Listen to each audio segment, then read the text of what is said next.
Yeah,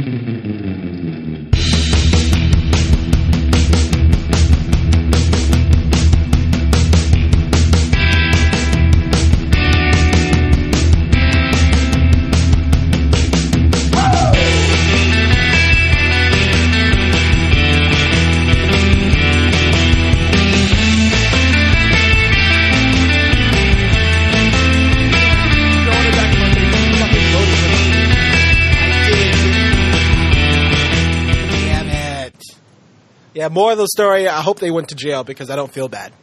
And welcome to the Down in Front Podcast, the official podcast of downinfrontpodcast.com. Thanks so much for joining. What we do here at the Down in Front Podcast is that we hang out, we review movies, a bunch of TV shows, all with a bunch of best friends, all over alcoholic beverage of our choice, usually.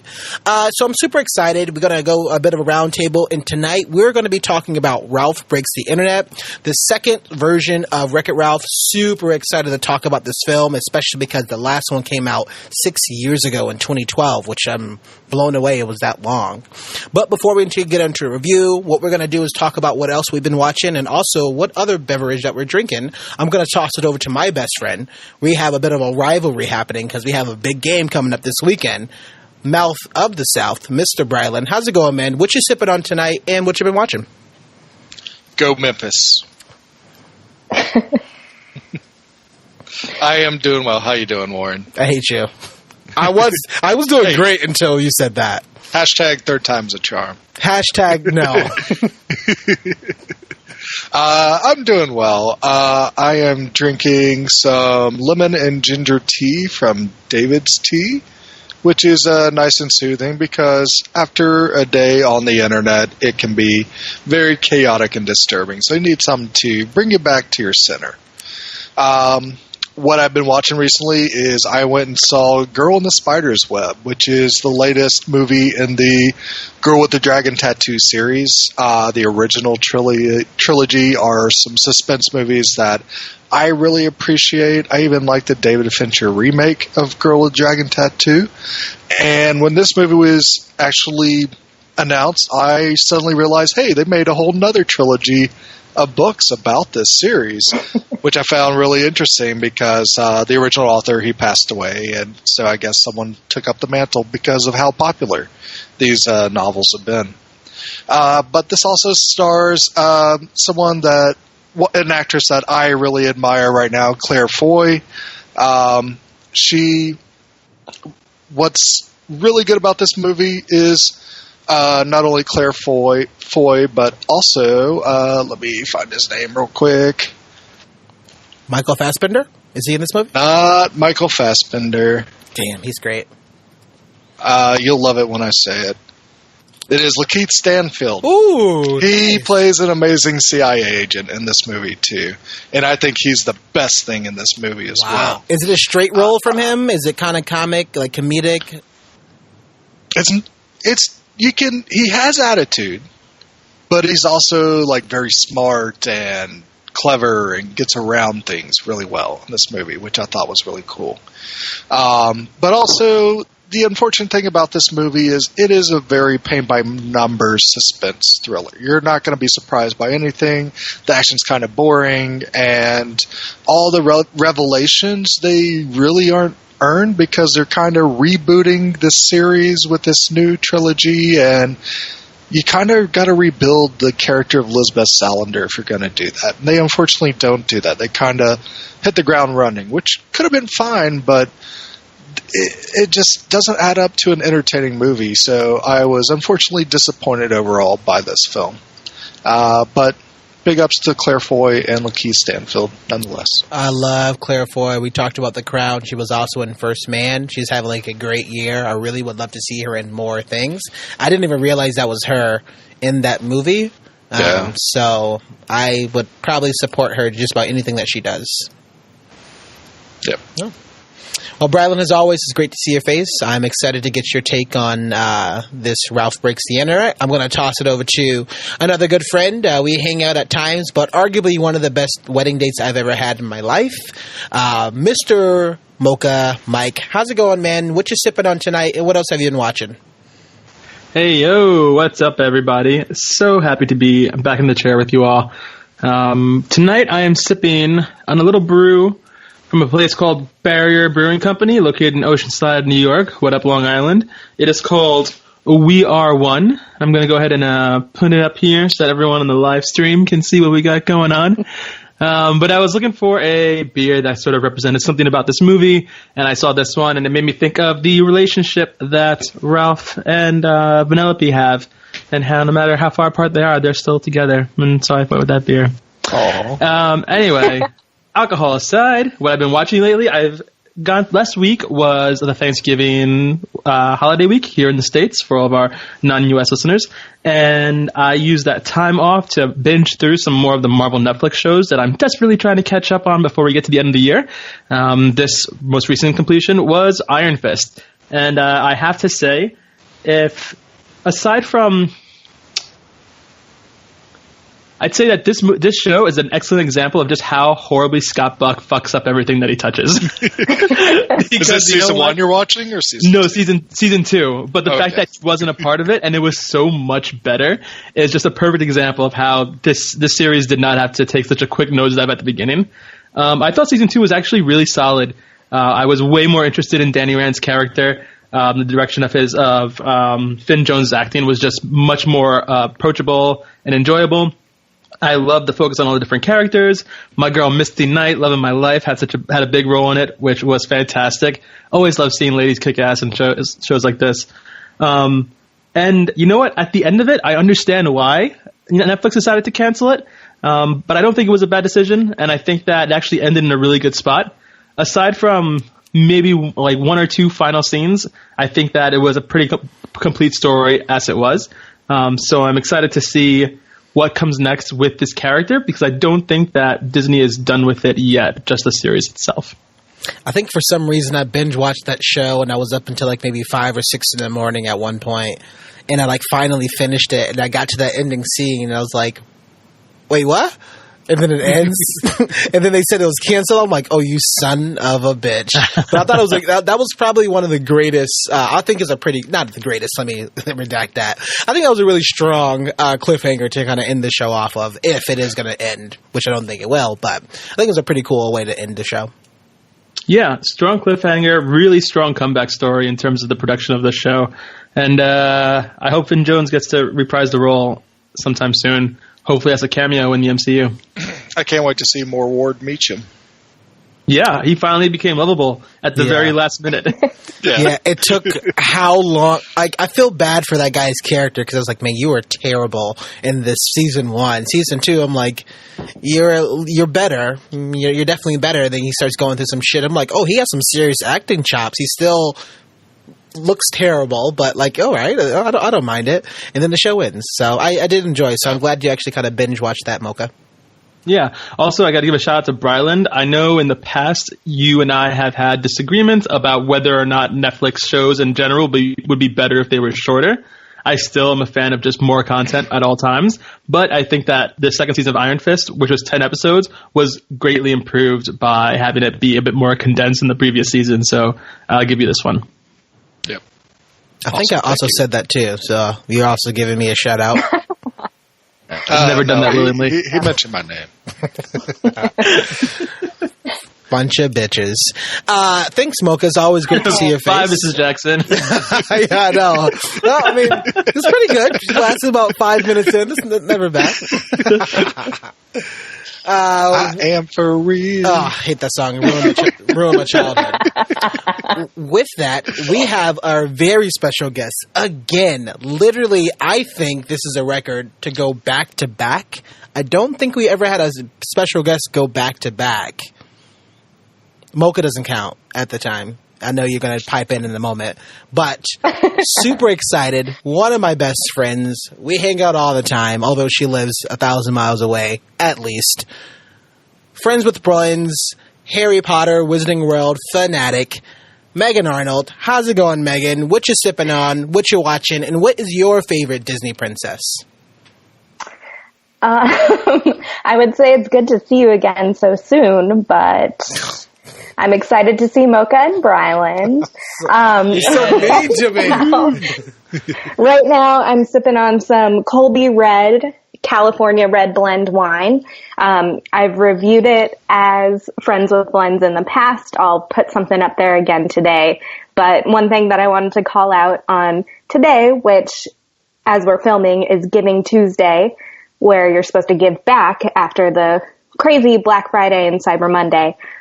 Colby Red donates a lot of their funds to heart-related charities, which I really appreciate. The bottle says that they have donated over $1 million so far. So great wine, super tasty. They do a lot of really great things.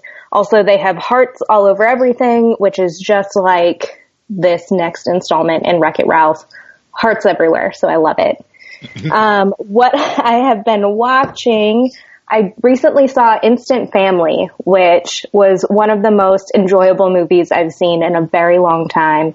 I have a soft spot for Mark Wahlberg, and there was just something so lovable about the film. I won't go into too much detail. I don't want to spoil anything, but I cried, I laughed, I walked out of it feeling like I just spent 2 hours learning more about myself. So I love that. And then to kind of go on the opposite end, I spent most of our Thanksgiving break watching every new Christmas themed rom-com on Netflix. So also soft spot for that.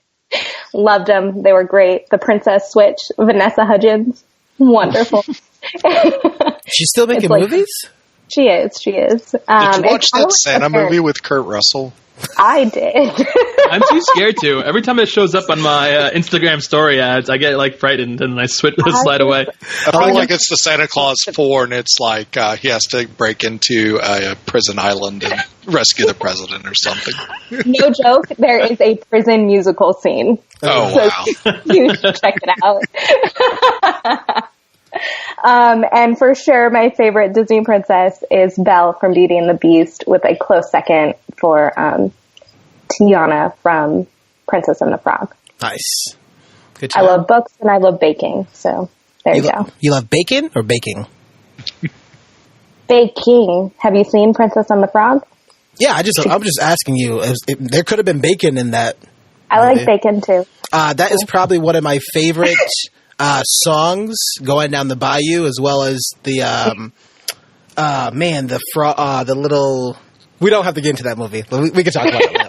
Sorry. That is soundtrack that I actually paid attention to while I was watching the movie. Soundtrack was absolutely out of this world. If you have not listened to the Princess and the Frog soundtrack, I definitely suggest doing that. One of my favorite. And one of our favorites, because it sounds like it's Megan's favorite too. But Megan's, always great to see you. Always great to kind of hear your voice. I'm excited to get your take on a movie that's not about Harry Potter and the Wizarding World. But you did also review, one of your first reviews was talking about a Disney princess, so I'm excited for you to talk about another Disney princess here. So, super pumped. My favorite Disney princess is Baloo. Baloo? He's got the best song, Bare Necessities. That doesn't make him a princess.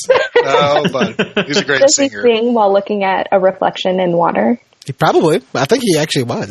I mean, he scratches his back on a tree. Does that count? No. Mocha, your favorite Disney princess? Oh, hands down, Ariel from The Little Mermaid. She was definitely my favorite princess when I was a kid. I don't know. I kind of related to her being, the youngest mermaid in a group of mermaids trapped under the sea. Just wanted to be anywhere else but there. That was pretty much my childhood growing up. So, like Gadgets and Gizmos. Dude, I fucking love Gadgets and Gizmos. I watched the movie. I was like, "You like Gadgets and Gizmos?" I love it. I didn't think of my Bob. I love being a hoarder. Oh, that's not what it's about. I will say my favorite non-princess Disney lady is definitely Megara from Hercules. She has the most badass personality. I'm sorry, did you say Meg? No, he said Megara. Oh, I did. I did not say Meg. I said Meg. But no, yeah, she's my favorite non-princess for sure. If I have to say the 3 Disney movies that has the best music, is probably going to almost align with my favorite Disney princess. It's Mulan and Tiana.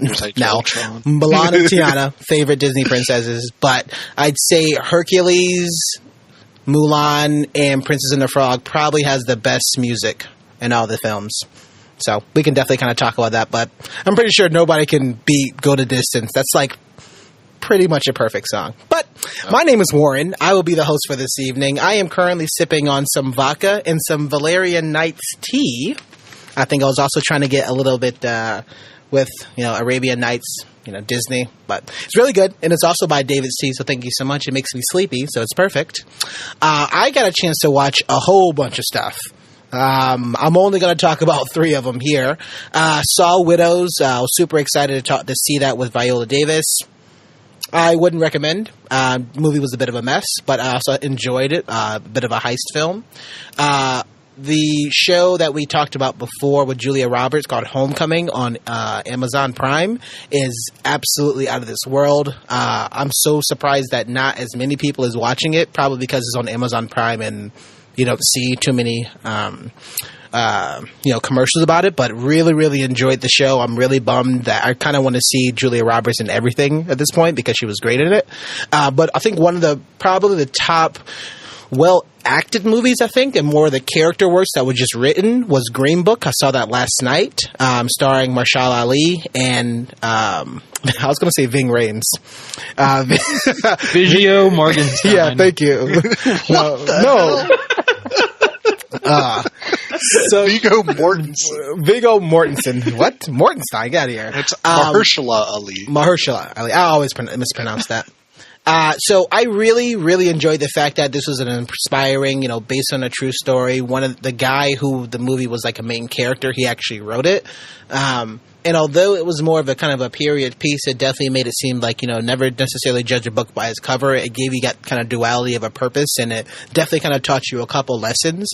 But it also was realistic, right? It wasn't a movie that says, oh, racism is cured because I drive a black guy around. No, right? It was definitely something that talked about a lot of different things that's probably needed, especially around the holidays, and just especially around the fact that, it came out at a perfect time. Right, especially it's coming out around the holidays when you are with your family usually, and you're probably going to get into some dusting up some terrible conversations. I think it was definitely something to talk about, and I'm surprised. I hope more and more people get a chance to watch that movie.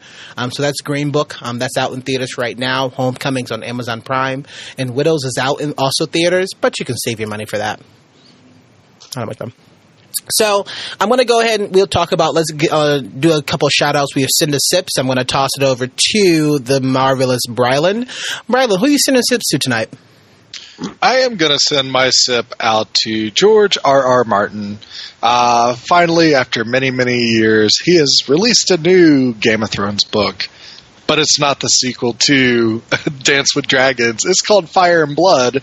It is the history of the Targaryen family, and I'm enjoying it so far. I'm about 200 pages in, and it's very much his Silmarillion. If you're not sure if you have never heard of that, that's J.R.R. Tolkien's kind of appendix to the Lord of the Rings world that kind of fleshes out some of the backstories in it. And this one kind of has the same type of feeling as like a historical text. But since George R.R. Martin is more of a better writer than J.R.R. Tolkien, it's actually more entertaining to read and more fun to read as well. And it has that nice pace that his books always have, where it's just going by so fast and you're always captivated by what's on the page, one after the other. So, George R.R. Martin, I will send this sip to you for Fire and Blood. I am really enjoying it right now. Thank you. I will not give you shit about Winds of Winter. I'll leave that to the more militant fans of yours, like Mocha. He can give you shit on my behalf. Was that a hot take that George R.R. Martin is a better writer than Tolkien? It's not a hot take. It's just the truth. So I reacted. I had a pretty visceral reaction Mocha to that was statement, like, but then I thought about it, and I was like, especially if we're comparing the Silmarillion to anything, anyone's going to seem like a better writer. But people like George R. R. Martin wouldn't be around without Tolkien. So, well, I mean, physically maybe, but as an author, he wouldn't be around. So I always got to show respect to the OGs. Oh, yeah. I mean, the content is sound and in its point. But, like, when you sit down and read something like The Hobbit or Lord of the Rings, it is a bit of a slog. You got to admit. Yeah. Mocha, who are you sending a sip over to tonight? Yeah, so I'm going to be sending a sip over to my buddy Ish. His full name is Ishrak. This dude I grew up with, he's like one of my longest running friends, and he was in town visiting his family for Thanksgiving. And as good friends often do, opened up his home and invited me over, which was kind of funny because I ditched my own family to go hang with his for the holiday. But it was great. His family's Bangladeshi, and so I was able to have a butt ton of just like really, really good food and the kind of food that I would not have gotten at a more traditional Thanksgiving dinner. And it was a great time hanging out with his big family and all of his cousins and just quality time with an old friend. So I want to send a sip his way. I don't think he's listening to this episode, but that's probably for the best, so he doesn't hear me getting all mushy. Ah, thoughtful. There you go, Ish. There you go, Ish. Megan with 16 E's. Who are you sending a sip over to? Kind of corny, but I'm sending a sip out to my dad because, like a real trooper, he agreed to go to this movie with me, no questions asked. It wasn't until we were sitting down waiting for the movie to start that I found out that he had no idea what the movie was about, didn't even know that there was a first movie, so naturally he hadn't seen the first movie. He just agreed to go with me because he's a stand-up guy. He also, I'm sure, will not be listening to this podcast, but sending a sip his way anyway. Thank you, Mr. Arnold. There you go, Mr. Arnold. Dave. You can call him Dave. Dave Arnold? Mm-hmm. Dave Arnold, founder of Wendy's. Wait, did he find Wendy's? He did. Dave Thomas did. I know he didn't.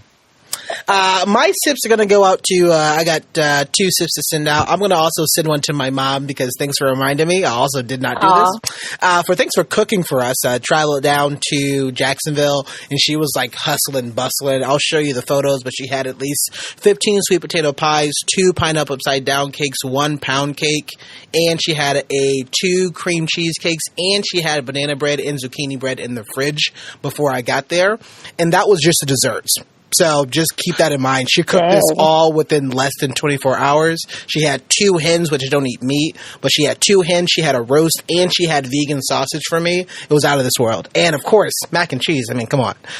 So definitely send you a huge sip. I'm just going to send you a gulp, Mom. Thanks so much for kind of cooking for us. I had about 3.5 plates before I passed out for the second time. So I appreciate that. And then I got a quick question about the calculus there. So it looked like the number of pies and types of pies went like 1, 1, 2, 1, 2, and then 15. I just want to circle back on that really quick and find out whether the exaggeration was in the lower number of pies or in the higher number of pie. No, it was the correct number of pies. She usually bakes a lot. She usually have like about maybe 7 or 8 of pies for us. I usually eat a whole pie and a half for myself, just letting you know that. But she also gives the pies away for a lot of her coworkers and stuff like that, so she goes pretty crazy about it. So if any of you are close to Jacksonville, you can easily have a bunch of sweet potato pies. It's absolutely great. Where's our pies, Warren? Huh? Where's our pies? They're here. They're in my fridge. Oh, okay. Yeah. So whenever you choose to come visit me, you got it. Awesome. I'm off tomorrow. Oh, perfect. Shit. I'm out of town. Sorry. All right. I do want to also send a sip over to a guy who actually really sort of created a lot for my childhood, but I didn't realize, who actually recently passed away from ALS, I think within the last couple of days. Steven Hillenberg, he was diagnosed with ALS last March, which was kind of unfortunate for, he actually kind of passed away within the last couple of days. If you don't know, he's the creator of Rocko's Modern Life and SpongeBob, which was 2 of my favorite shows ever, especially more SpongeBob than Rocko's Modern Life. And it was really sad. I'm glad that a lot of people are using a lot of the memes that he created to show their support and said, rest in peace or rest in power. So big ups to you, my friend. Thanks so much for kind of shaping my childhood. I love you. And I'm sorry that you had to deal with ALS because ALS sucks. But here's to you, my friend. And with that, we're going to take a break. So we're getting to our point where we're going to talk about all spoilers for Ralph Breaks the Internet. So if you have not seen this movie, I'd say hit pause, go watch the movie, definitely enjoy it, bring your kids, bring your girlfriend. It's a great date movie, family movie. It's a movie for all occasions. Everybody's probably going to disagree with me, but that's okay. And we will see you soon for a full review spoiler section of Ralph Breaks the Internet.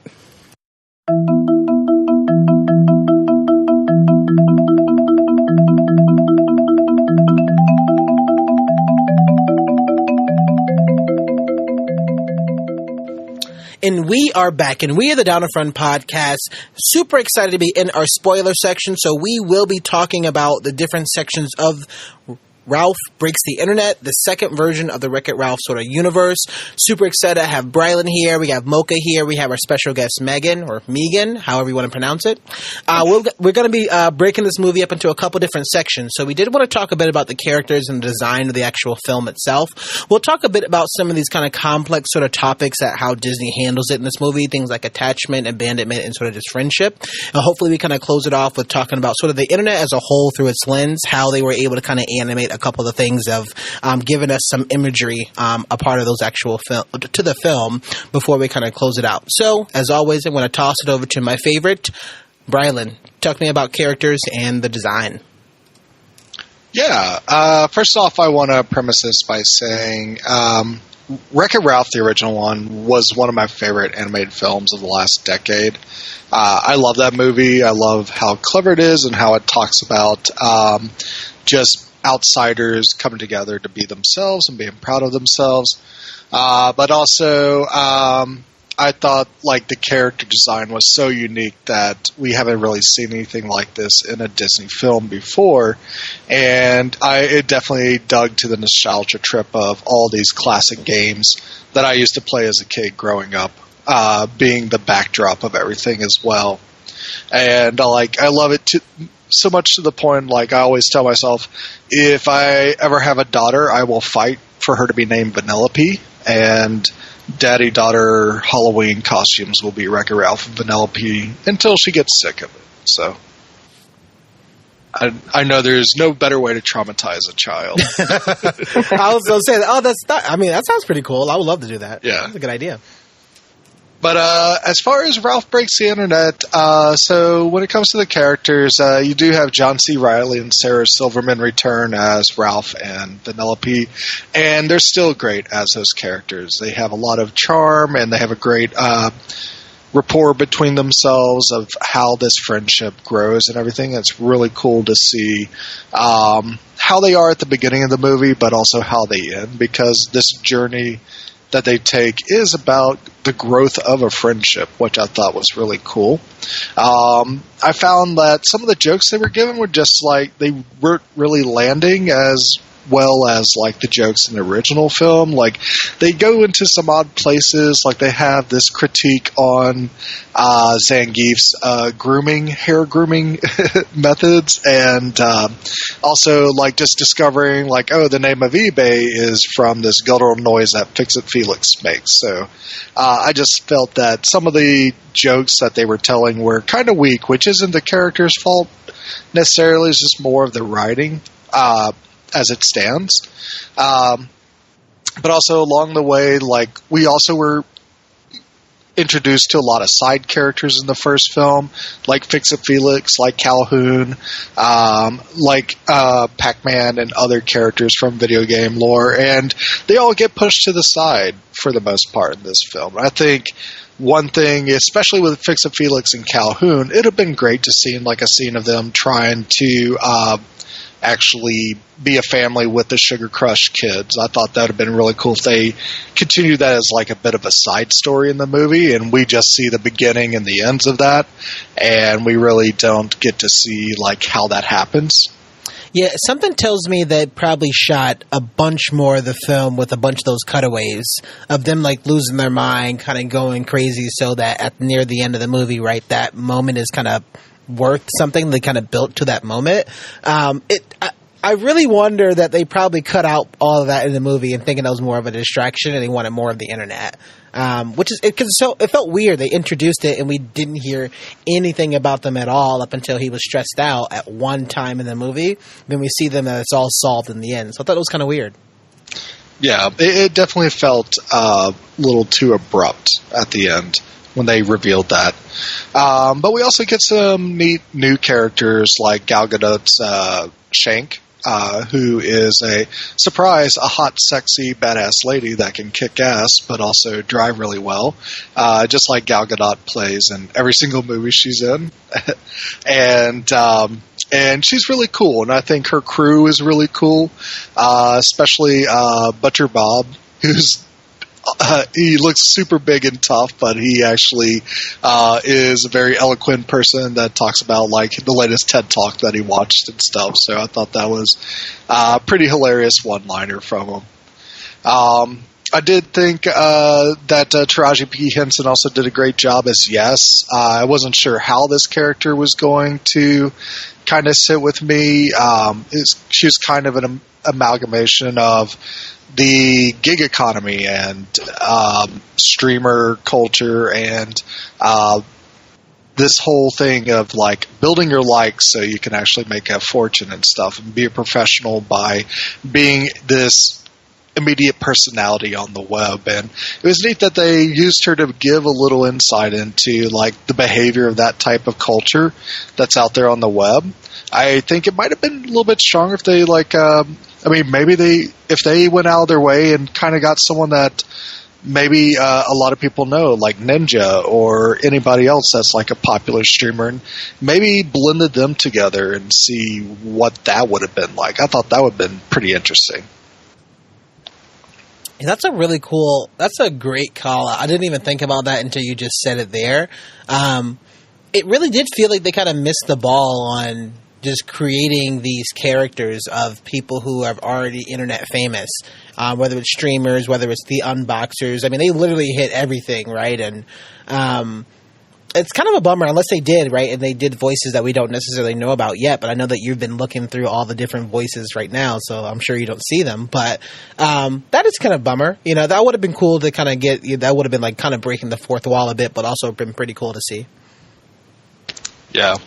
Along with that, they have all the Disney princesses in here, and it's really cool. I thought they got as many of the original voice actors as they could for whoever's alive to play the princess's voice again. So it's cool to see them bring that group of talent back together, which I thought was really cool.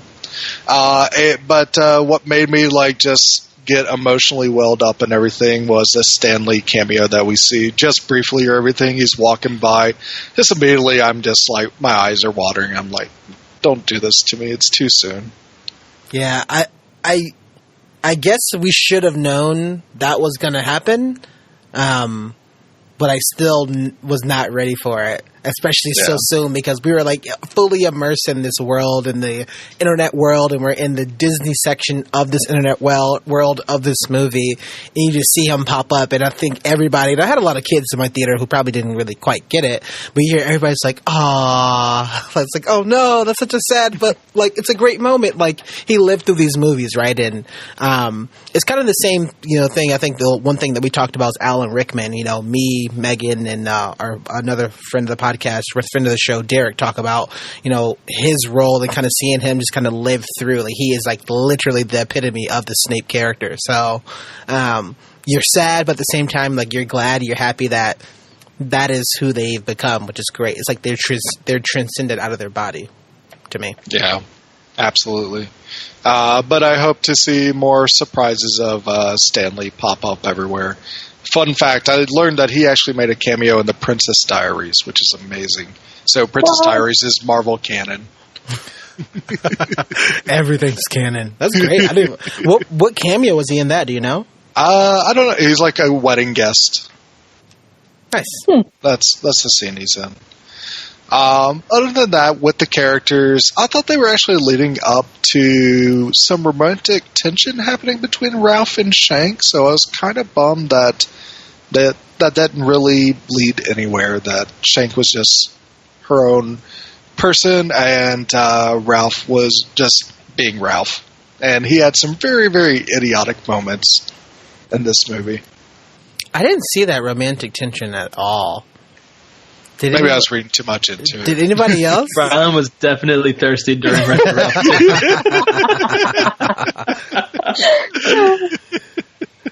I was like, I saw some romantic happenings or friendship. I wasn't entirely sure for Shank and Vanellope. And I'm like, oh, this is awesome. She's definitely want to stay. This is home. I see that there's something kind of growing, kind of a deeper friendship kind of growing. But it felt like Shank and Ralph had like maybe 2 or 3 scenes together. They were kind of at the ends, like kind of disliking each other. Well, he was disliking her for taking his only friend, sort of thing. No? Yeah. I don't know I can't remember what it was that made me think that, but I thought that would have been cool. Like, fix it. He found his lady. Let Ralph find his lady, you know. Cool. Yeah. Megan, what you got? The romantic in me would also like Ralph to find somebody. But on that note, I kind of, as you were talking about it flagged something in my mind. I felt like the dynamic between Ralph and Vanellope was a little more on the romantic side. I know that they're good friends and they've been good friends for a long time, but I feel like there was a lot of buildup, and that kind of makes more sense with how, like, possessive Ralph was getting. It felt more like a borderline unhealthy romantic relationship than a friendship that they're kind of going separate ways. So, that was kind of tough for me. But like you, I absolutely loved the first Wreck-It Ralph. I remember watching it. I think it was like a free movie I saw in college because I had no interest in seeing it because I never played video games. I didn't understand that. And I saw the movie and walked out of it enthralled. Like, I loved the humor and the characters. And Ralph was kind of Wreck-It Ralph, who was trying to constantly fix things, but then somehow ended up wrecking them in the meantime, which is kind of how I felt his relationship with Vanellope throughout this movie was. He kept trying to fix it, and I kind of get the idea of when your friend is moving on to something else in life, and you're like, no, I just want to keep this friendship, and you keep trying to pull them closer, and that just sends them further and further away. That was his version of trying to fix the relationship that they had and just wrecking it instead. Aside from the 2 main characters, I feel like I enjoyed the additional secondary characters, but I never really felt overly attached to anyone. I didn't feel like there was this new character that I was super invested in, which is disappointing because I like each installment of a movie giving me a little something more. The one character or shout out that I did love was Groot. I love Baby Groot in anything and everything, including this movie. Loved it, loved it, loved it. And then I guess a little bit on the character side was Vanellope and her musical number that really inducted her into the Disney princesses.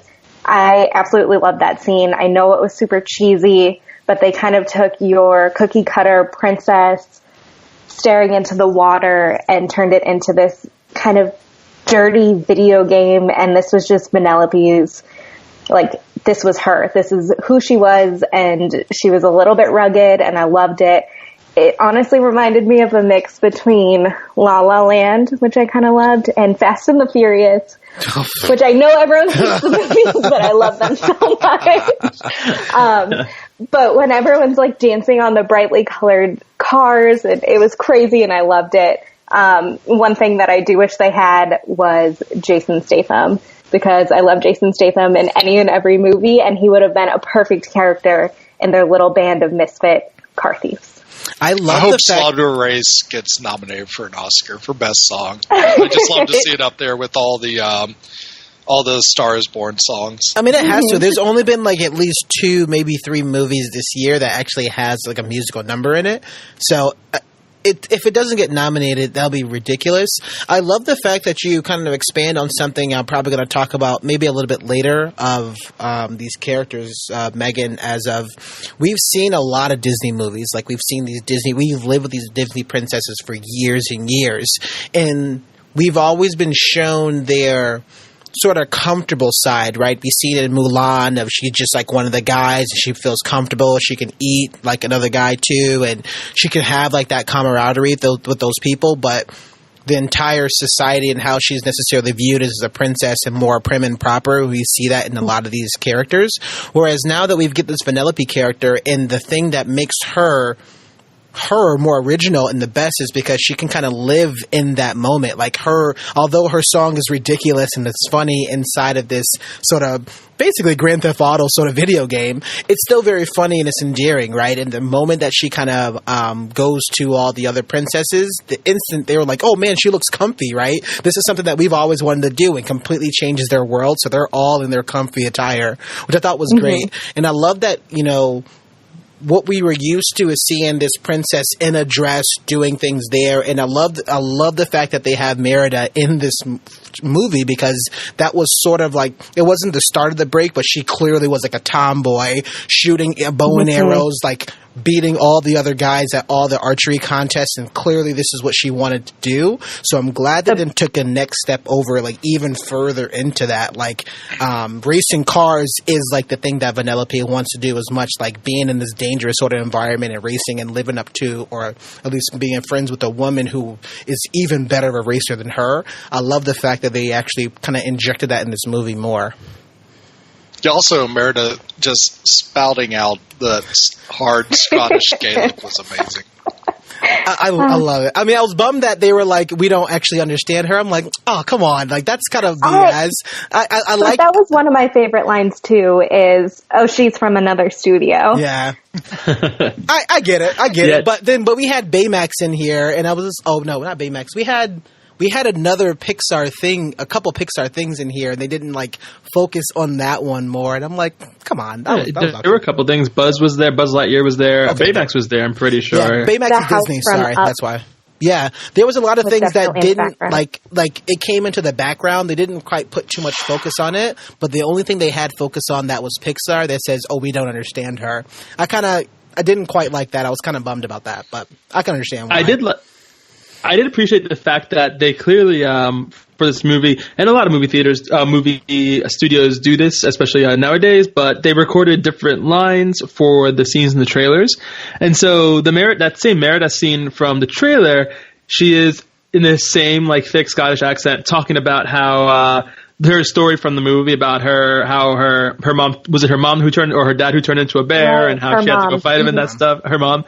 And like, for me, when that clip hit the internet, I watched that clip a million times in a row because A, it was so funny, and then B, I was just trying to train my ear to understand her.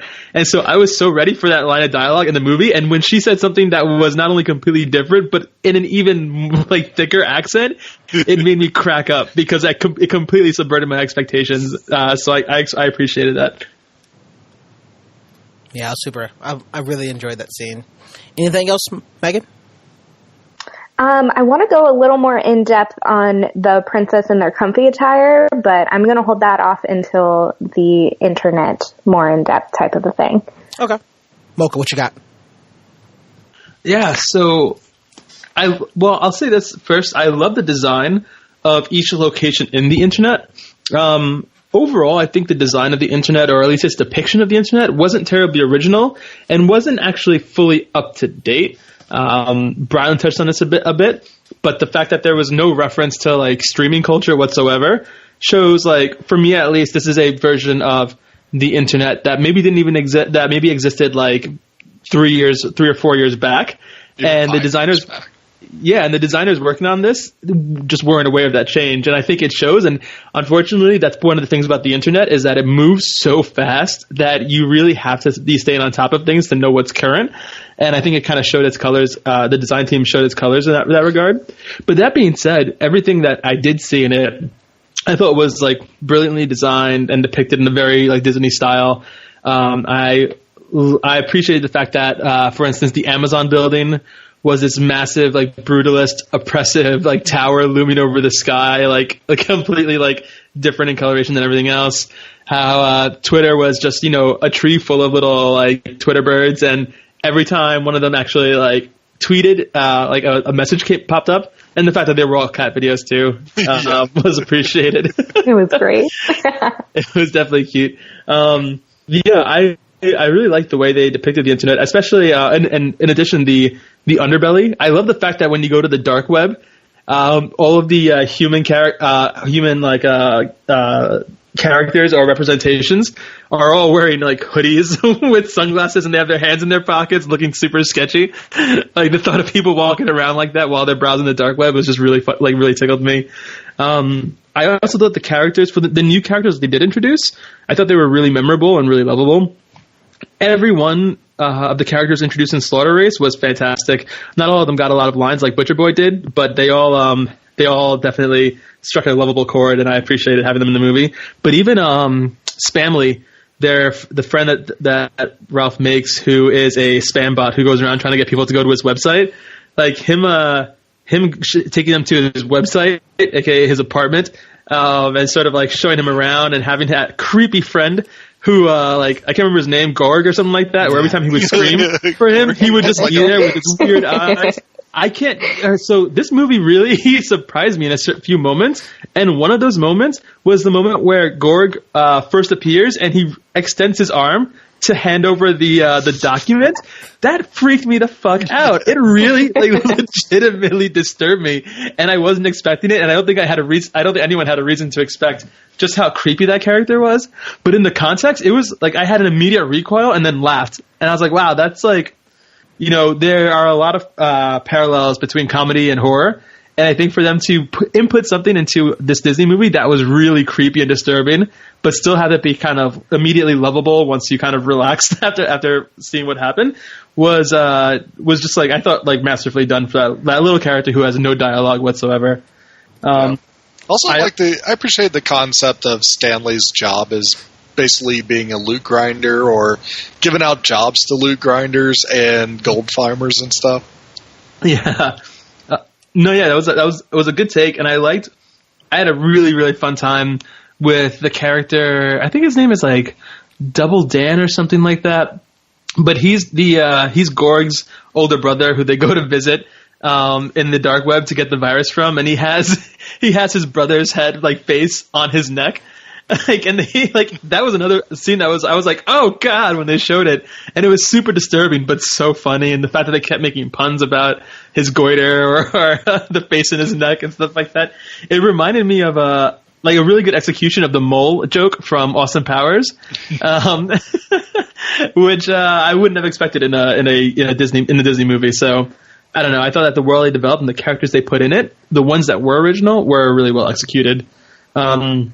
That being said, I felt like a lot of this movie put a lot of time into its cameos to the point where it felt less meaningful to me that they were in the movie and more just like a checklist of all the possible things they could put in.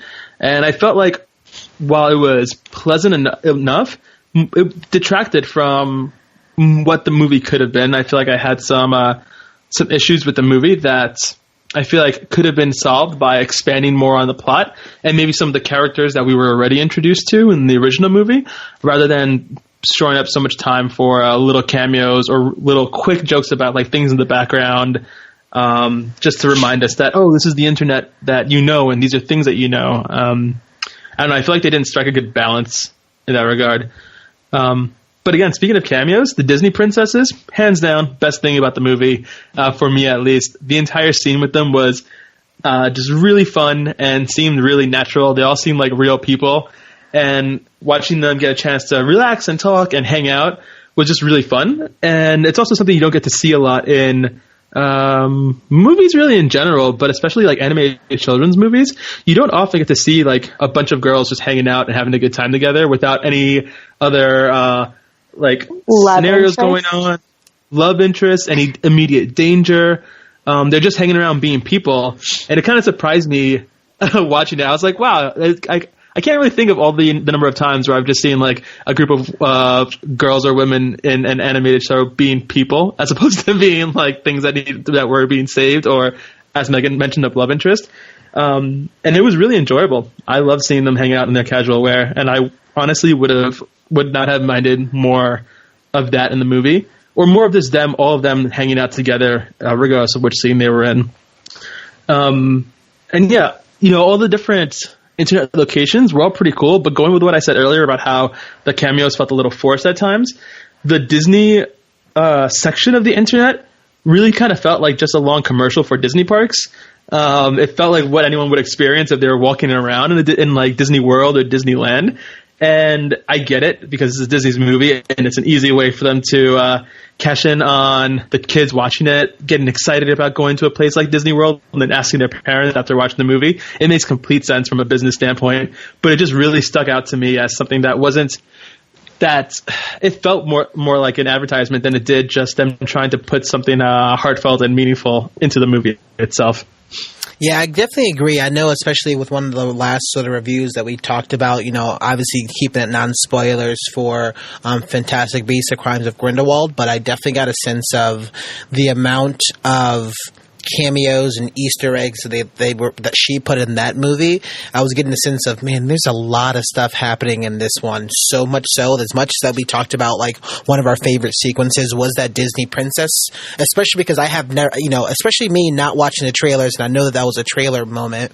I haven't seen that, and I'm trying to process all the Disneyware. At the same time, I'm trying to process what they're saying in that sequence, which is amazing. And I'm at the same time trying to follow how this fits into the movie. My brain was just like, this is too much happening at one point. So much so that I'm going to probably have to go back and rewatch it a couple more times just so that I can be like, oh, okay. Oh, and so I'm wondering if it's probably going to benefit from like a repeat viewing. So I was kind of like excited, but maybe not so much. I'm like, just tell me, I need to focus on like less things. But I still liked it. So I wouldn't change it, but I definitely wanted to comment on it. Yeah, and I feel like when you have that much of a critical mass of Easter eggs or cameos in a movie, you're missing out on the very point of an Easter egg. The point of an Easter egg is to be like this little gem that is either hidden, that you have to either discover by hunting it down or discover by accidentally finding it. And it's supposed to be a nice little fun thing to kind of like make you happy in a way that is a wink to you, the audience member, who knows what they're looking at or what they're catching out of the corner of their eye. If everything is a cameo or an Easter egg, it's not an Easter egg at that point. It's just a sequence of 1.5 second like shots and it loses value in that regard, I think.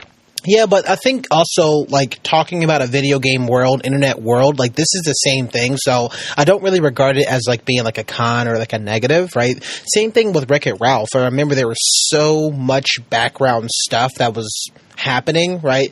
We don't necessarily have to focus on that. What I happen to be focusing on is everything in the background at the same time. So I don't look at it as being bad. I was just like, that's a lot going on at once. I'm glad they had like the tenacity, and I'm glad they were super brave to do that. I just wonder if it's going to be a bit distracting to other sort of viewers as watching it. Well, I'm glad you actually mentioned that, because if you look at Wreck-It Ralph, the original movie, that was a pretty original idea, or at least approach from Disney in their films, having so many references to real world things that audience members could connect to. But when you take that in a movie that was of itself unique, and then make a sequel, and the sequel is a little bit longer and has significantly more of the same stuff, at that point it loses a lot of that originality and it just becomes like a thing they're doing for the sake of doing it. Yeah. Some of the cleverness of like the first film was like how they're in that support group for bad guys, and Zangief is like, just because you're a bad guy doesn't mean you're a bad guy. That's smart, that's clever, that's a great joke. But then they have like Zangief's book club, and they're talking about Dostoevsky, and Ralph says yes and no, and it's like, oh, duality, that's amazing. It doesn't really play the same as those jokes from the first one. Yeah, but you're looking at something like I know it's kind of tough, but like you were trying to find an identity in the first one, right? And then we're looking at, what happens when somebody that you've basically lived with, for 6 years, that done the same exact thing for 6 years straight, says, hey, I'm done with this, I want to go leave. Like, you're going to have another kind of identity crisis that's happening here, but in a different scale. So I'm glad that they didn't try to retread on that entirely. I'm glad they tried something new, though. But that line for the first movie was absolutely amazing. That was so great. Megan, you said something? Yeah, I think kind of going back to the Easter eggs or the nods to different things, it's something that Disney and Pixar are super known to do, right? Like the pizza truck from Toy Story shows up in every movie, or Dory shows up as a stuffed animal in another movie, and there are these long-winded ideas of how every Pixar movie is connected. And in some ways, I get that, and it's almost like they're trying to do that in this movie, but it is a little sensory overload where everywhere you look, there's some sort of reference to something else, and it loses its like cute little nod.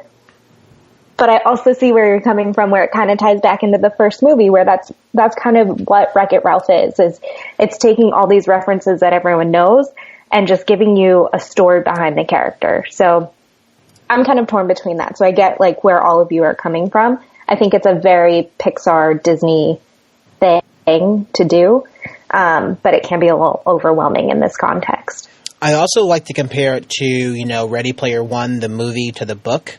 And the book had a lot of references, but it was like a bit more spread out and it wasn't overdone. Whereas the movie, for one of the fight scenes, was literally all video game references. That wasn't even the book at all. And it was just like, this is cool. I love seeing Battletoads, but this doesn't make any sense what's happening, right? So it's not that drastic, but it's like I look at it that as, it's definitely not as bad as, Ready Player One was, but I can definitely understand how it could be a bit much of the overload, but I wouldn't want it any other way. So, Mocha, you have anything else? No, I'm good. Cool.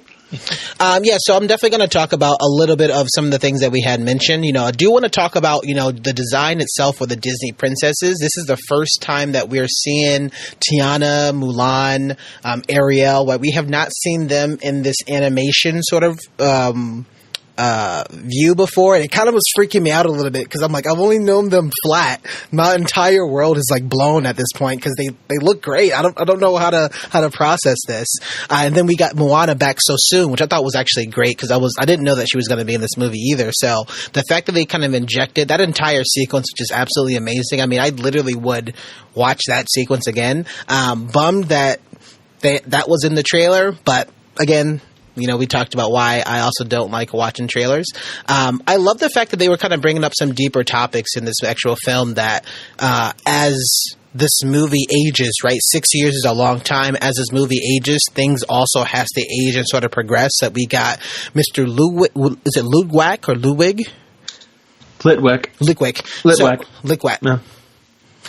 So he's getting internet for the first time, which is a huge thing, right? He's getting Wi-Fi. Even Megan talked about the design of having like a G4 computer or like a little not a clamshell, but he had like an old Mac. iMac with the color. So great. And I was like, oh, like he was like, and for sure, like it wasn't on. I was like cracking up at the moment that they go in, they walk in, and it's like, oh, what's going on? And I'm like, oh my gosh, he sets up internet but never plugs it in. This is amazing. I'm so glad they actually showed that.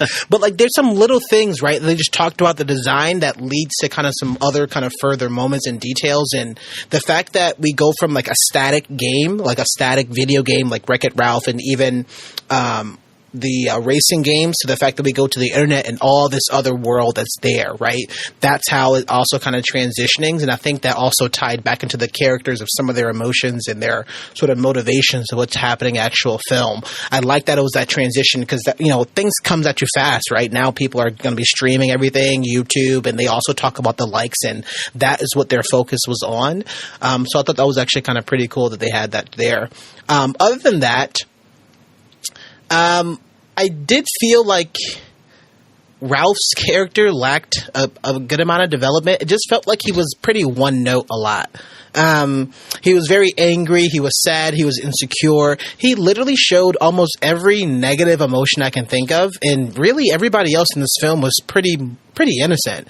And it was because of his insecurity that led so much so to the fact that why Vanellope ended up like not telling him some of these things, because she knew how he was going to react to it. And it's kind of tough to like a character that is kind of just a bad friend all in all. And I get it that they came together in the end, and All those Ralphs went through therapy, and I love that joke about it. But it just felt that at some point, like at no point at all was I like on Ralph's side that, yeah, you should do that, or yeah, I agree with you, Ralph. And that kind of took me out of it a little bit. I think that especially from the first movie, like him trying to be more, and he had a bit more footing, he had a bit more understanding in the first movie. I can empathize with him, and I can also empathize with other characters.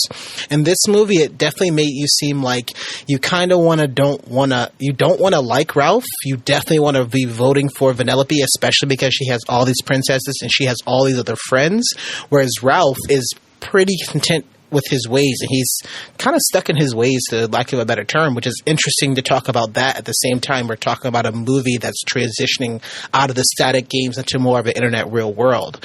So a lot of kind of complex things that they are kind of talking about, but overall it just felt like there was too much negative things to associate Ralph with. Also just kind of stupidity. We get it that he's not as smart as everybody else, but come on, you don't have to like keep beating us over the head with it. So I was kind of bummed about that. But at the same time, like I still think they're kind of okay. Like him going back and like kind of winning stuff for Vanellope just seemed like he was doing all that stuff for himself, and less for his friendship. So him being sort of insecure and being selfish throughout the entire movie made it a bit difficult. Yeah, I also think that one thing that was just kind of out of character with Ralph was the whole setup of using a virus to try to get his friend back. I feel like there's a bit of a too dark and lethal means even for Ralph, even though he is Wreck-It Ralph and basically his nature is to break things and wreck them.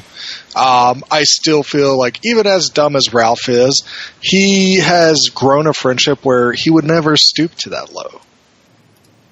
Like, that was a huge, huge component. I love how Megan talks about, he's trying to fix things as much as possible. He's trying to be feel-it-fixes, but he kept breaking stuff.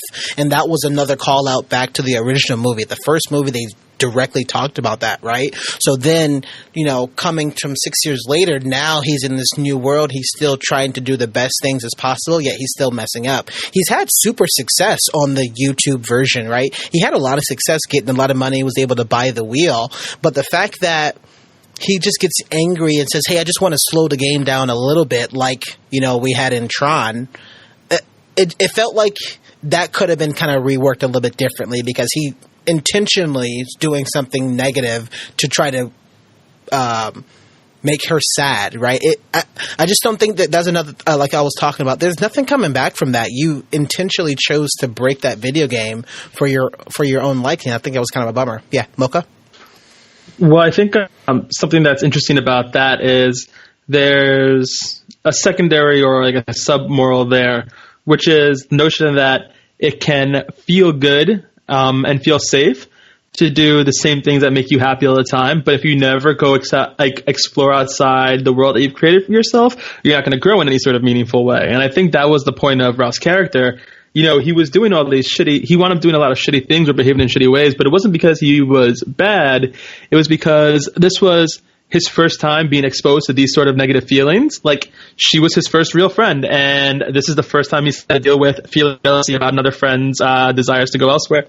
And, if you grow up sheltered from certain feelings, when you eventually do encounter them, you're going to have a hard time figuring out how to process that, because you're supposed to work through that in earlier years. And so I think there was a less focused on, but still I think quite relevant moral there about like teaching kids or people watching, like, hey, you should go outside your comfort zone and do fun things, do new things, because being the same person all the time isn't going to let you become the best person you can be. Yeah, and that's a good call out. I just wish there was more time for us to process with Ralph how he's actually feeling. Less time about internet memes, right, and showing us those things. More time about what is Ralph feeling, right? And I know that we're kind of transitioning from character and design. We'll talk a bit more about these complex topics here that we had mentioned, but I do want to expand on these thoughts a lot, because I see where you're going, Mocha. I like that idea a lot. I just wish I saw that on the film a bit more. Megan? The one thing that I think it also does is it really takes that Disney princess scene and puts it into more context. throughout all of that, Ralph is trying to be the white knight that saves Vanellope from this scary, scary video game where she could get hurt. And in the end, she knows what she's doing, and him trying to step in and protect her and be the man who saves the princess, like the princesses talk about, he ends up kind of ruining things for not only her and himself, but for the entire internet. And I think that manages to call out the Disney princess scene, which we think is really cute and cool and kind of calls out Disney culture, which you mentioned. It ties it all together, which is one thing that I like about it. Even though it makes it tough and we don't really understand his motivation behind it, somehow it pulls that together. And I appreciate that aspect of it. So could you even say that Ralph is the villain in this film? I would say it's just... Or anti-hero? I just think it's fear and insecurity of life-changing. I mean, that insecurity is the real evil in it. Yeah, I like that. And I do appreciate that about this movie is, you know, a lot of times animated films and children's movies and children's stories will try to explain a thing by personifying it into the form of a villain that needs to be stopped. And this movie didn't say that. It just said, hey, sometimes like life is difficult and sometimes the things that happen make you feel sad. And here's a way to resolve that. And I think that's a really meaningful approach that you don't see movies, especially Disney movies, take that often because they usually go the route of giving you a physical representation of the bad thing. I love the simplicity of it. So, Brylan, what more do you have about some of these complex sort of topics that we talked about? We had mentioned before of attachment, abandonment, sort of friendship, insecurity. How much more would you like to expand on that?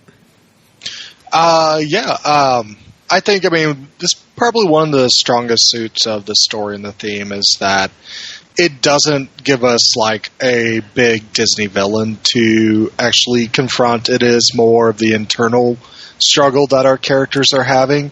And it's also something that's very relatable to a lot of people. I know when I made a substantial change in my life and I moved from my hometown where all my friends that I grew up with and everything were there, and I decided to take a risk and live somewhere else.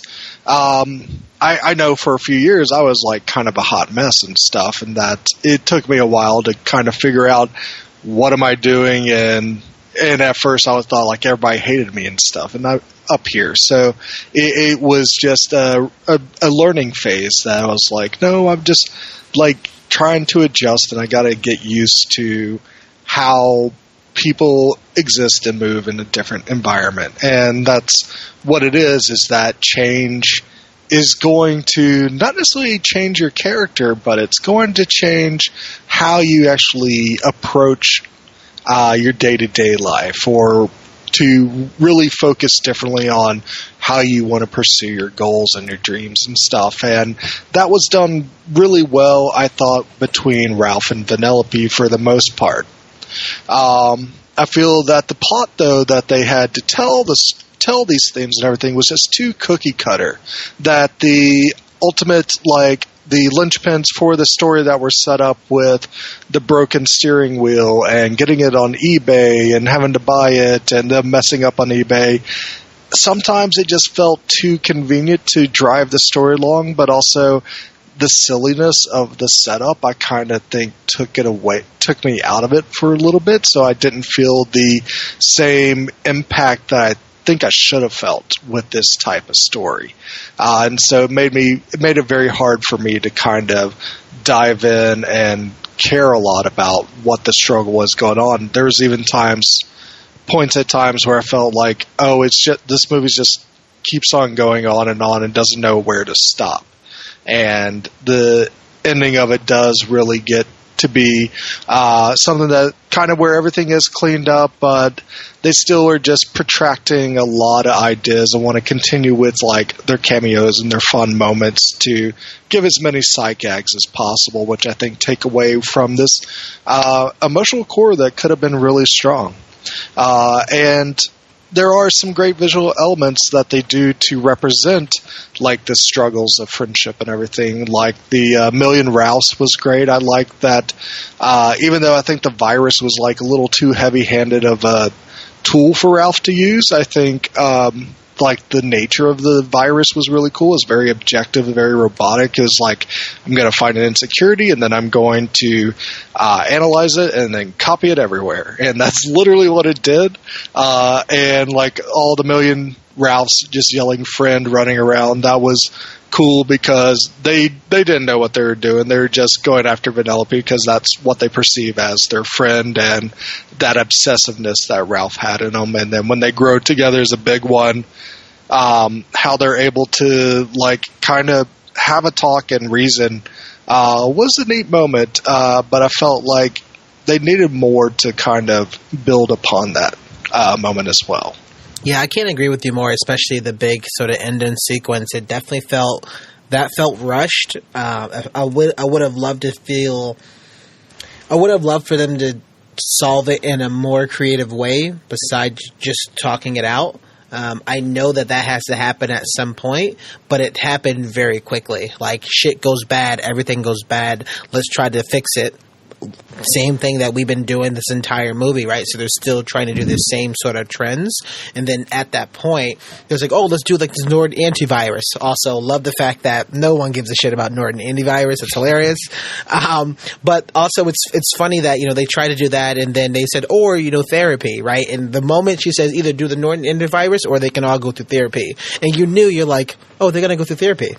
I clearly I know where this is kind of going. So I really wanted to see a bit more, also a bit more kind of growth from Ralph, but I'm also glad that all the princesses kind of huddled and bundled together to save the day.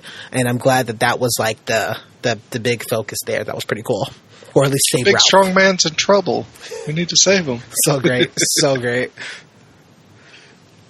Anything else? That's what I had for the more emotional complexities of the movie. Cool. Meg?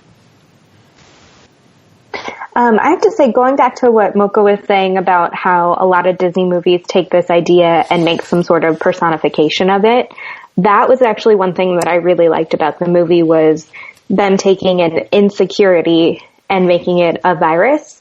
I wish they could dive a little bit deeper and doing more of a complex, not just this is good or this is evil. And I think they touch it a little bit with Vanellope where she has a glitch. She has a quote unquote insecurity. And that glitch makes her stronger. And I think that's a really cool thing for them to call out and then kind of put it next to Ralph, who has an insecurity as well. And that insecurity is at 100% rather than Vanellope's 30% or what have you. And it shows that it's okay to have insecurities and vulnerabilities, but to not let it take you over. And Ralph let it take him over, and then Ralph turned into a million Ralphs, and then the million Ralphs turned into one giant Ralph. And yeah, I don't know how I feel about that either.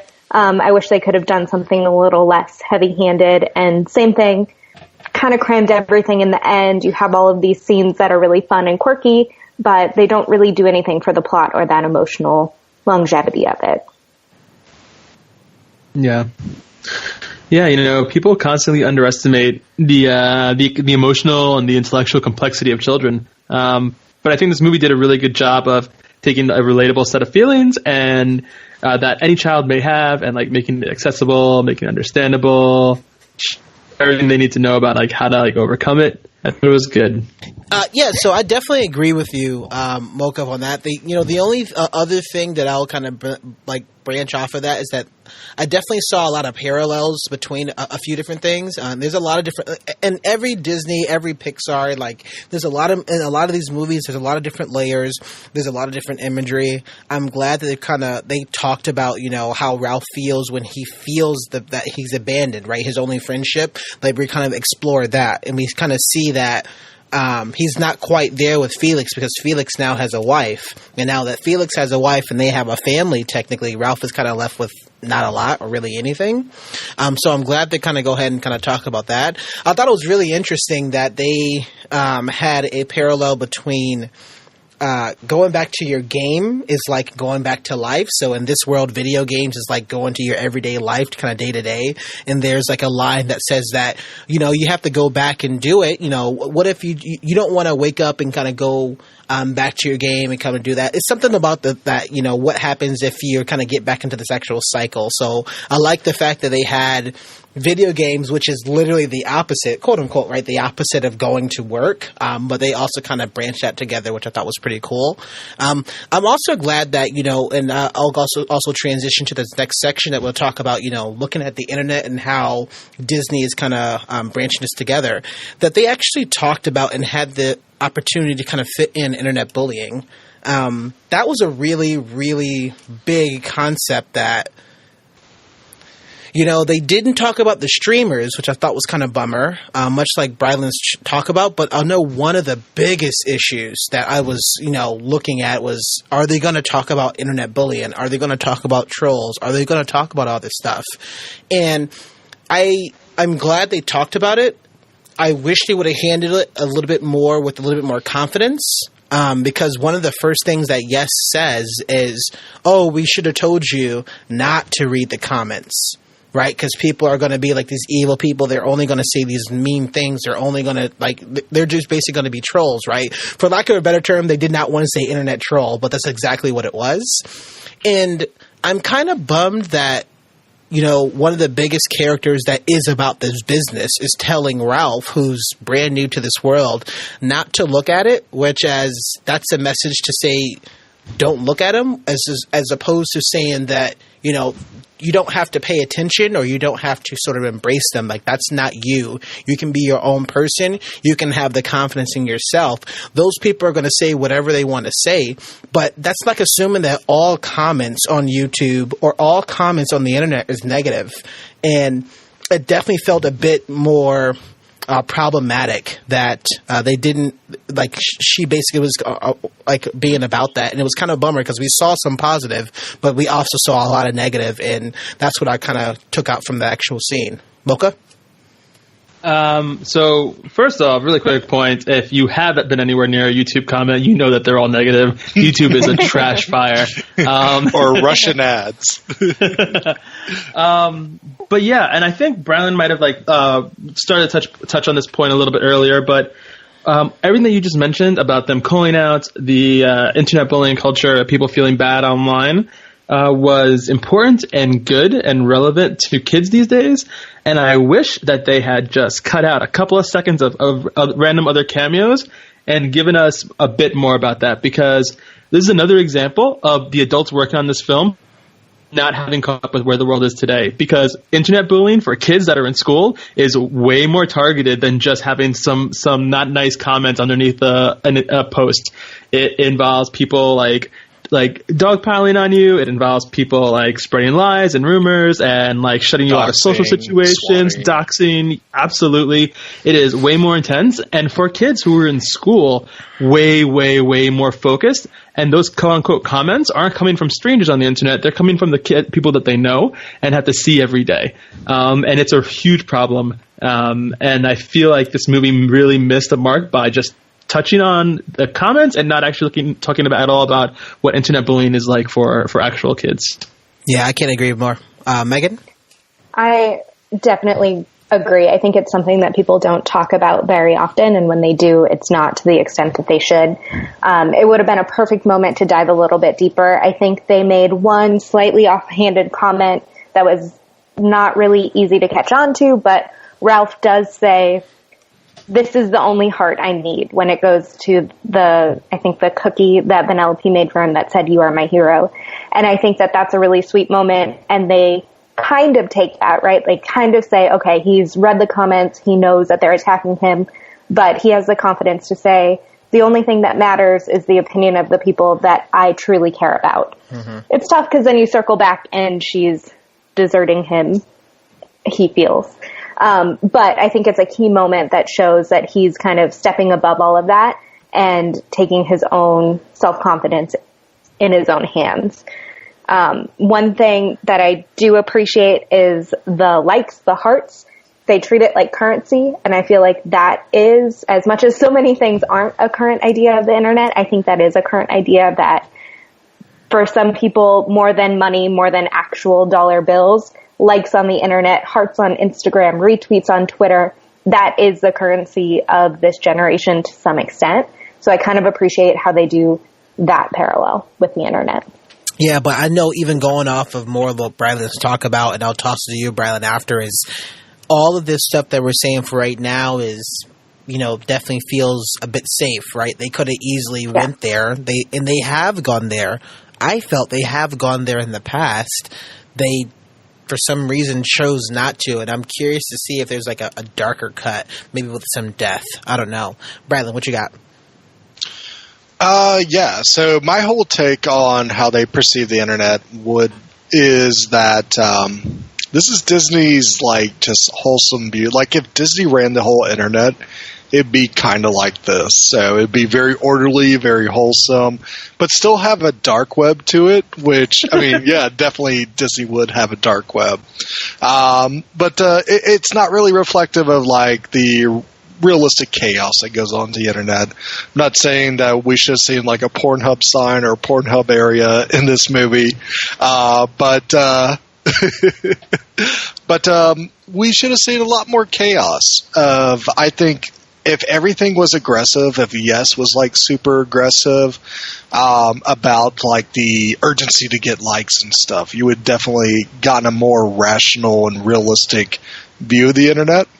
And I think that was kind of a miss for them, is that they should have done a little bit more to double down and understand what internet culture is, even though I know it takes probably 6 years to make this movie.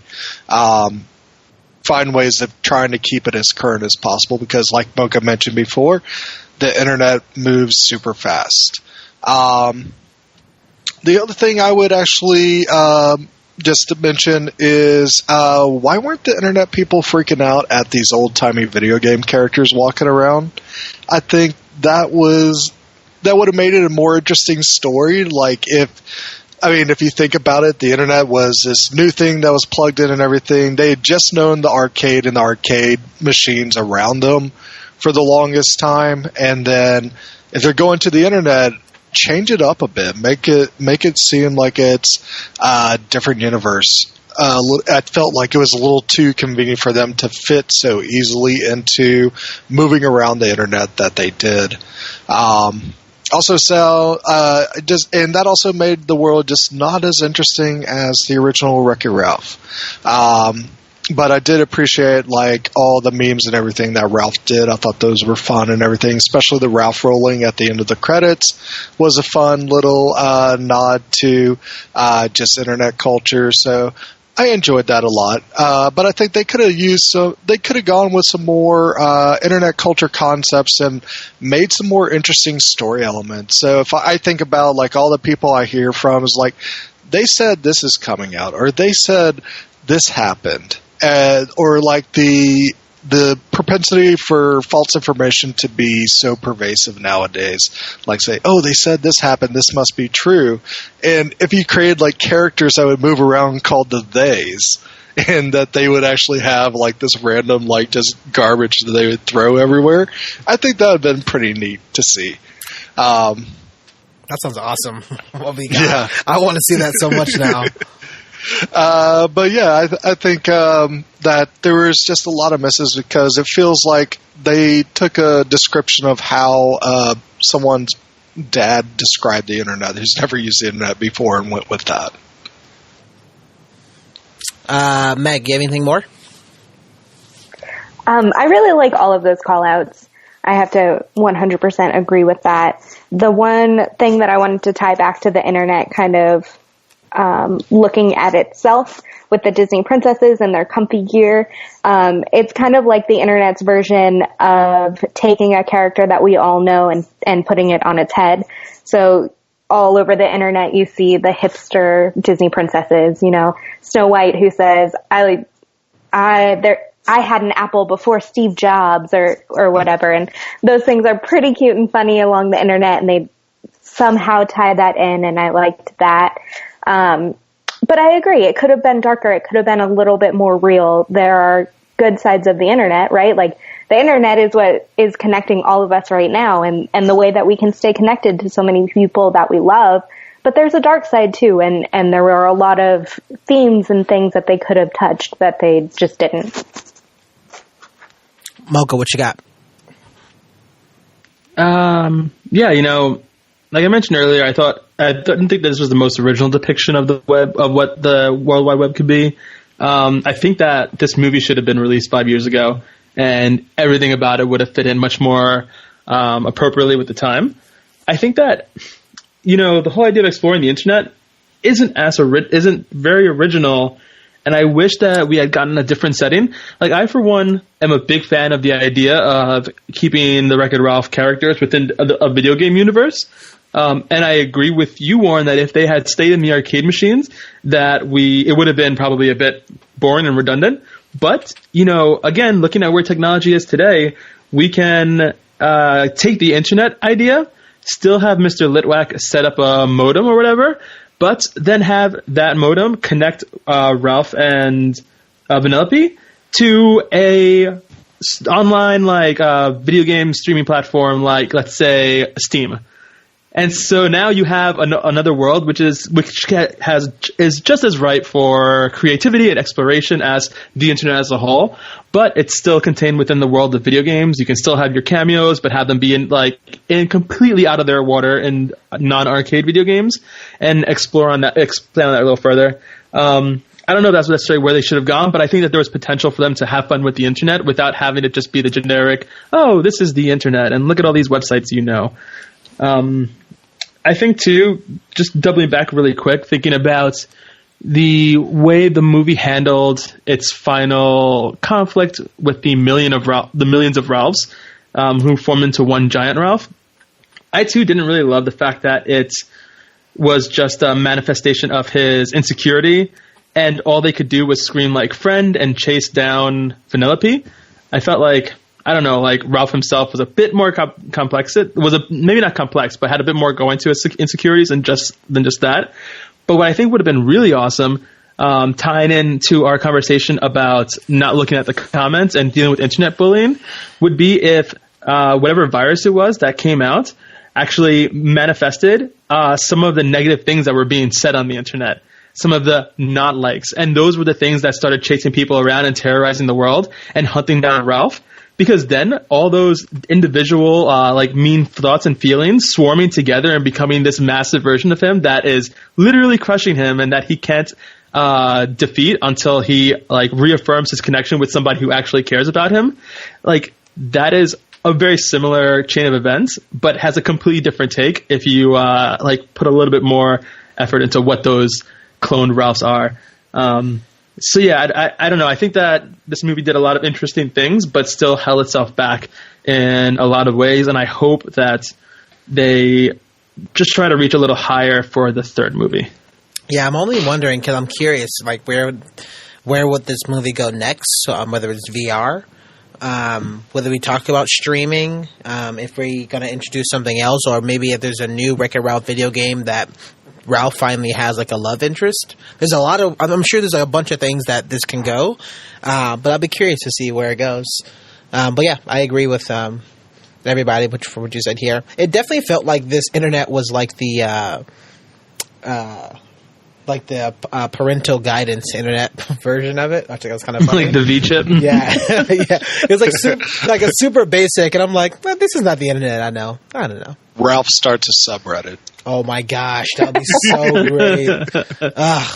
I would love that. All right. So let's talk about, in conclusion, Brylan, what you got some lasting thoughts for Ralph Breaks the Interwebs? Ralph Breaks the Internet is a really safely executed sequel for Disney. The wholesomeness and entertainment is still there from the original film, but it's lacking the depth that I really loved from the first film. So I wish it had more, but it's still a fun movie to see. Meg? I agree. I really enjoyed it. I think it gave me the warm and fuzzies, and I walked out of it still chuckling to myself. I like the little references that they gave. But again, just like Bryland, wish there was a little bit more. Mocha? Yeah, this movie had the same good characters as previously and a lot of creativity to it. However, I feel like it was dotted with brilliant moments that really show the possibility of what's capable within this franchise and what it can bring to the table. But for the most part, it was obscured by relatively bland and safe animated experience. I don't mind the video game characters from the arcade, so give me more Sonic the Hedgehog, give me more princesses, but definitely give me less of those fraction of a second cameos and a bit more substance for the next movie. If you have a kid, take them to see it. If you love animated movies and you have the time, go ahead and see it. But otherwise, I think this is worth watching at home. Yeah, so I know. Also, did anybody see this in a upgraded fashion? I saw it in 3D. Did anybody see IMAX or Dolby or anything? I saw it in Dolby Cinema. I saw it in Dolby as well. Y'all are fancy, huh? Oh, yeah. I just saw it regular. I saw it in 3D, and there was there's some glaring come on. You don't need to do whoa. So it's like you need to stop. But I really enjoyed the film a lot. I think just about any Disney / Pixar movie, I feel like Disney is getting close to where Pixar is. I think Pixar still does some things better, especially talk about some complex feelings and emotions and ideas. I know we even talked about, and Megan wanted to bring up, Inside Out. That's one of my favorite movies that is a movie on feelings. So I definitely enjoyed it a lot. Love the characters. I love the new characters there. I agree with everybody that, they can always do more. I like where this is going. I think it's a pretty solid sequel. I still think number 1 is going to be better, but definitely take kids to go see this movie, especially as they give you, if you can at least get to the point where you can have these conversations. I feel Disney's really, really powerful to at least bring up some of these things. They may not go in detail as they should, but they at least kind of get you to have a conversation about these complex ideas with your son or your child and things like that. So I appreciate them trying to have these more difficult conversations about internet trolls and stuff like that. So thank you. And with that, we are the Down in Front Podcast. Thanks, everybody, for hanging out with us and joining our review for Wreck-It Ralph Breaks the Internet. Ralph Wrecks the Internet. There we go. Briley, no, Ralph Wrecks the Internet. That's correct. Ralph Breaks the Internet. No, Ralph Breaks the Internet. Wrecks the Internet. I'm looking at it right now. Briley, where can people find more of your work? You can find me reading all the comments and replies to my Twitter feed at Bryland, Brilund. Yes, that's right. At Kyle Kowalski. I read everything. You can also find me on Instagram, putting up many movie and TV reviews at I Am Bryland, and I'm also the host of the Gamescast, twitch.tv/Down-in-Front-Podcast. The Red Dead Online mode has gone into beta, so we need to fire that up and see what that's like soon. Oh my gosh, finally I can actually maybe get that game. Super pumped about that. Mocha Mike, where can people find more of your work? Yeah, so you can find me on Twitter, slutting myself out for hearts at Mocha Mike, Li, as the Lord intended. Unfortunately, you cannot find me at Mocha Mike. The person who owns that username is an elderly man who accidentally unplugged his router and hasn't been able to log back into Twitter since. So until that changes, I'm at Mocha Mike, Li. Also, you can find me on Instagram at Mocha Mike, where I post some of my photography work, and on Medium.com, where I used to write long-form articles about the things we talk about here. Nice. I'm a little behind. I was just about to call you out. Megan, where can people find more of your work on the interwebs? You can find me at Friends with Blends, Friends W Blends on Instagram and Twitter, talking about all my favorite wines. Trying to collect hearts, but not doing as good of a job as Mocha. But we're out there, we're trying, we're drinking, it's fun. I see you working it.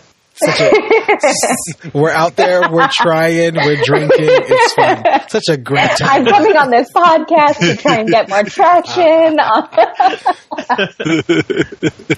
We just want to just drink more wine, that's it.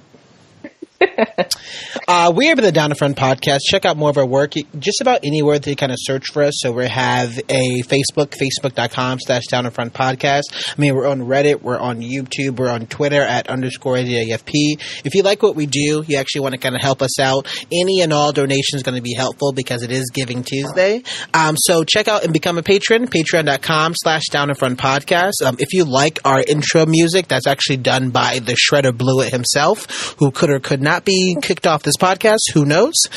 So definitely kind of check that out. We have a SoundCloud that's going to be on there. Thanks so much. I'm super excited to talk about our next review. We're getting to my favorite month of the year, which is December. So stay tuned for a lot more holiday movies and a lot of awesome reviews. So I'm super pumped. Thanks so much, everybody. Have a great night, and we'll see you later. Bye. Bye. Why is there always like a pause before everybody says bye? Thanks so much. See you later. We're leaving it to Mike. Oh, Dad. It's called coverage, Warren. It's for editing purposes. You leave pauses so you can mix it up and out. make it cool and cut it out if necessary. You just started off with bye.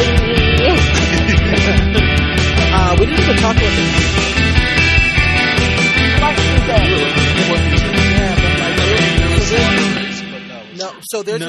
the ending sequence. I think I was talking about Megan on this. The ending